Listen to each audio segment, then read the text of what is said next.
Coucou Marine, Coucou Tessie! comment tu vas ma belle? Très bien, je suis à la maison à Bruxelles. Et toi, je vois qu'il y a du soleil derrière toi, ça a l'air tout beau. Oui, je suis en Suisse avec ma famille ici.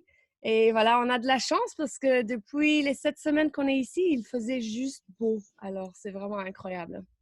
C'est Cette vraiment, semaine, ça passe vite. C'est long, mais en même temps, ça passe vite. oui, les jours, les journées, ça passe vraiment très très vite ça, pour le moment. Mm, mm, mm. Alors, comment c'est à Bruxelles avec le coronavirus? Tu te sens en sécurité? Comment ça se passe pour toi là-bas? Ben, moi, j'ai de la chance d'être à la maison, de ne pas être toute seule et de travailler. Donc, je pense que ça, c'est une grande chance aujourd'hui parce que voilà, j'ai toujours une routine tous les matins, comme quand j'allais au bureau avant, à part que maintenant, ben, c'est à la maison. Mais étant journaliste, j'ai beaucoup, beaucoup de choses à écrire chaque jour, à me tenir au courant, savoir ce qui se passe, à chercher des informations, parler avec des gens.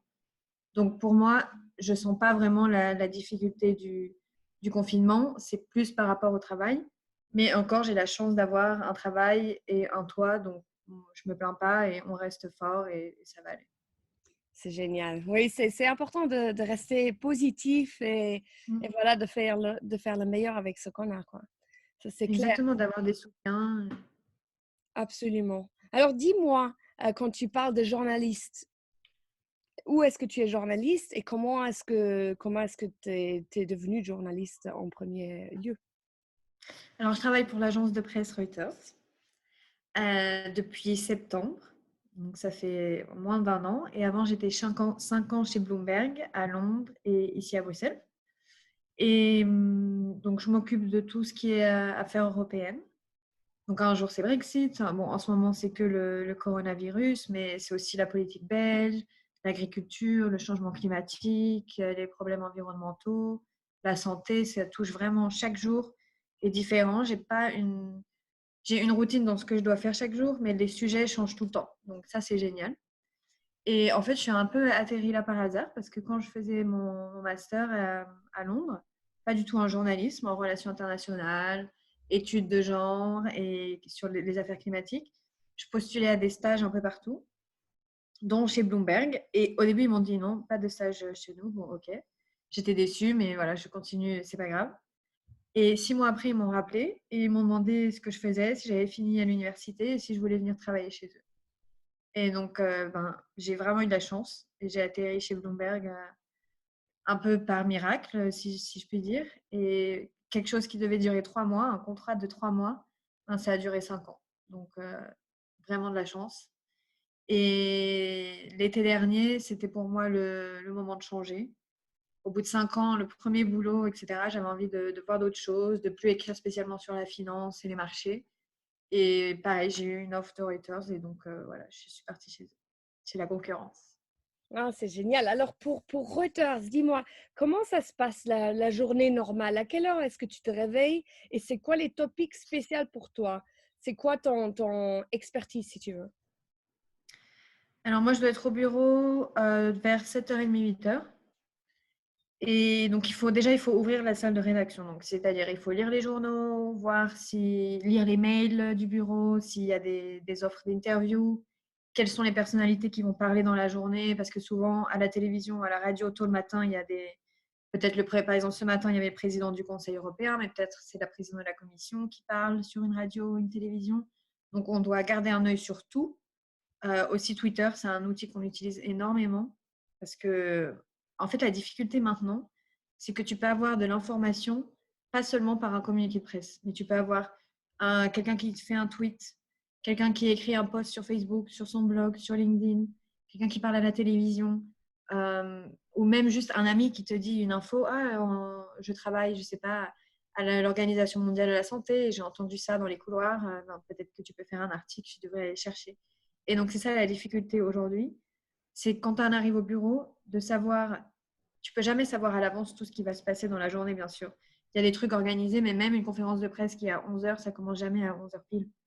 Donc, la difficulté, c'est de savoir vraiment bien s'organiser dans la journée pour essayer de ne pas rater les informations, mais aussi de bien discerner ce qui est une info pour nous et ce qui ne l'est pas. Parce qu'on reçoit à longueur de journée des gens qui veulent être cités dans nos articles, des gens qui nous envoient des communiqués de presse, qui nous envoient des informations intéressantes, mais peut-être c'est pas assez pour nous pour faire un article.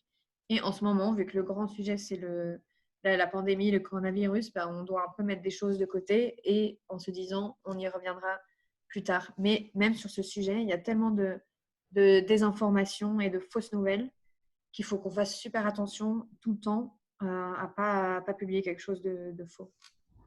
Ah oui, oui, j'imagine avec, comme le président Trump dit tout le temps, fake news, quoi. Voilà. Je suis sûre que, voilà, que tu as beaucoup de recherches à faire. Alors, pour le coronavirus, parce que toi, tu n'es pas médical, tu n'es pas de Non. profession médicale. Alors, comment est-ce que c'est pour toi d'écrire sur des sujets que tu n'as pas étudiés, en fait? Bah, au début, c'est compliqué, surtout que la procédure pour écrire, ça vient pas tout de suite. Par exemple, hier, j'ai fait une interview avec le commissaire européen à l'environnement et l'article te vient pas directement, pouf, enfin, en tout cas pour moi, ça sort pas de ma tête en 3 secondes. C'est au fur et à mesure des conversations avec des personnes qui connaissent le sujet. Donc, on parle toujours à plein d'experts, que ce soit dans les ONG, dans les institutions européennes, dans des entreprises. On a besoin d'avoir plein de voix différentes, de lire aussi beaucoup, des analyses aussi financières, parce que ça peut aider à comprendre les marchés, par exemple, l'impact sur les marchés, sur les économies. Et donc, c'est en lisant et en parlant au plus de personnes possible qu'on apprend plus. Bien sûr, je ne saurais jamais exactement ce qui se passe avec le virus parce que, comme tu dis, je n'ai pas un background médical. Mais dans nos articles, après, c'est notre devoir de rester toujours objectif. Donc, peut-être j'ai parlé à quelqu'un qui pense que le virus a été créé dans un laboratoire. Et donc, si cette personne me dit ça, automatiquement dans ma tête, je vais parler à une autre personne qui dit que le virus vient des chauves-souris, par exemple. Et comme ça, dans mon article, je présente les deux options. Je dis, voilà, il y a officielle, la version officielle, si on veut. Et puis, il y a d'autres théories qui circulent. Les États-Unis qui mènent une enquête. La France qui a dit, Macron hier qui a dit aussi que peut-être la Chine n'avait pas tout dit. Donc, mon rôle, c'est de prendre toutes ces informations de tous les côtés, transforme dans un article. Mais je ne vais pas me baser juste sur une personne qui me dit une chose. J'ai toujours besoin d'avoir une vue d'ensemble de tout bord pour être vraiment neutre. Et ensuite, personne ne peut dire ah bah Reuters pense que ceci, cela, parce que ce n'est pas le but. On ne peut pas savoir mon opinion dans un article. Wow, super intéressant, je ne savais pas ça. Parce que c'est évident, évidemment, parce que pour le moment, voilà, il y a tellement de choses qui circulent et c'est vraiment intéressant parce qu'on ne sait jamais à quoi, à quoi trust, quoi. C'est juste parce que si on parle de Reuters, les gens, ils disent de différentes chaînes américaines, par exemple, ils sont left, right, center. Pour Reuters, c'est quoi? C'est plutôt left, right, center, c'est quoi? Quand tu dis c'est neutre, mais pour les gens à savoir, pour la situation politique, les gens qui écrivent pour Reuters, c'est quoi les émotions politiques? Bah, les gens qui écrivent pour Reuters, chacun a ses opinions politiques personnelles, mais ça ne doit jamais transparaître dans l'article. Parce que justement, on ne peut pas dire Reuters, c'est de droite ou c'est de gauche. Ou Bloomberg, par exemple. Lui-même, on sait de quel bord politique il est, mais ensuite, les journalistes et les articles que tu lis, ça doit toujours être neutre. Parce qu'en tant qu'agence de presse, nous, nos articles, après, ils sont repris, publiés dans le Figaro, dans le New York Times, chez CNN, etc.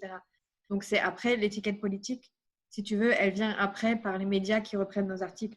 Si à chaque fois le Figaro reprend nos articles, tu peux dire, OK, peut-être c'est plus de droite. Et si c'est Libération qui reprend à chaque fois, voilà, tu peux te faire une idée. Mais Reuters en tant que tel, c'est objectif et neutre. Et l'étiquette vient après parce que les gens savent le sérieux de l'agence de presse et c'est aussi notre travail. Nous, on fait pas, moi, par exemple, j'écris pas d'opinion. C'est vraiment des articles d'infos qui expliquent ce qui se passe.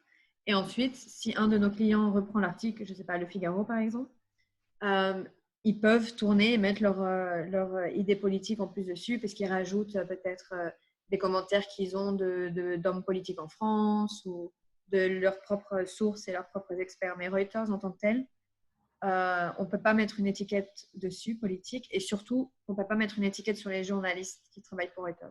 Nos opinions politiques doivent rester personnelles, et si on publie quelque chose qui a une tournure politique, alors on doit toujours avoir les deux opinions dans un article. Comme ça, on peut pas nous attaquer, nous reprocher, ah, mais c'est une agence de presse de tel parti, c'est pas sérieux, etc. Non. On ne veut pas transmettre d'idées politiques en tant que telles. Le but de l'agence de presse, c'est vraiment de sortir les infos, la dépêche, la première info, tu sais, comme on voit sur les télévisions, le petit fil d'infos qui défile. Ben voilà, c'est ça le but premier de Reuters.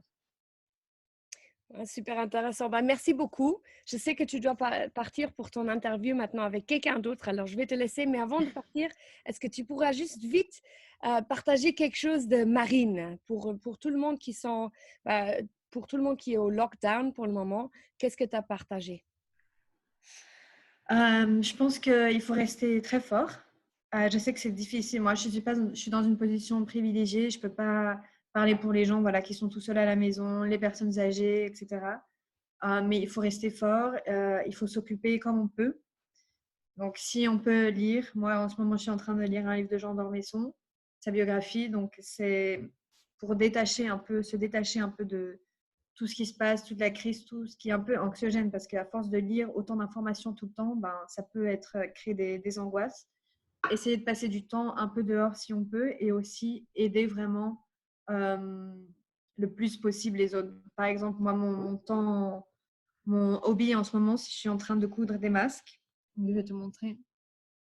Voilà, je couds des petits masques. Ah, Pour donner, je dois en coudre 200, pour l'instant j'en ai 50. Et c'est pour donner dans les hôpitaux de la région de Bruxelles et les maisons de retraite. Donc mon message, voilà, c'est de s'aider les uns les autres, même appeler un ami, appeler quelqu'un, peut-être qu'on n'a pas parlé depuis des mois. Ben, je suis sûre que c'est toujours apprécié et surtout dans cette période. Donc, ouais. Et prendre soin de nous et des autres. merci. Merci à toi. C'est Marine, ma belle. Alors, je t'embrasse très fort et bonne journée, bon interview Moi aussi. et on se parle après. Bye. Ouais. Merci Tessie. Ciao.